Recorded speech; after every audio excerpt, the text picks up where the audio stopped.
I'm Michael Whitson, and I was an original staff member at Walden when it began almost 40 years ago. And one of the first recollections I can have of the program was, which is kind of dates back to the forerunner of Walden, is where the program came from, which was something called the Southern Maryland Drug Abuse Program, which began in Charles County at a place called the Bumpy Oak Counseling Center, and that's where Kathy O'Brien, Dr. O'Brien, now the director, came as a college student at the University of Maryland. It came to St. Mary's County about 40-odd years ago, and it began in a little trailer all by itself out on St. Andrew's Church Road, which at the time was vastly different than it is now in terms of the size of the area.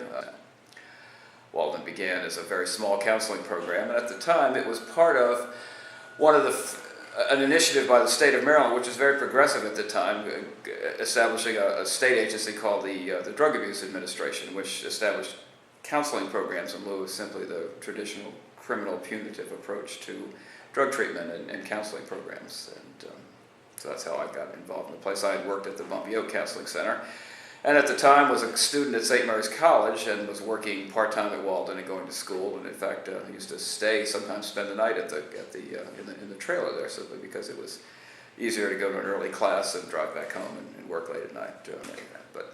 But it was also, and I jokingly talked about some fairly crazy people showing up, and that is fairly true. And remember, it was the atmosphere that was fairly different then. This was a little trailer in the middle of no place. And sometimes some people who were very needy and very disturbed and had a great deal going on, which weren't always necessarily drug-related also. I mean, that became a magnet, kind of a focus for mental health services too. People who just needed things that were beyond just a drug problem kind of showed up. And it was a little spooky at times to have someone who was clearly very disturbed kind of show up. And the amount of resources in the community you had to draw on in addition to that were much, much more limited then. So it was a very different dynamic in terms of help. Well, happy 40th anniversary of Walden. Let's hope Kathy can last for another 40 years right now.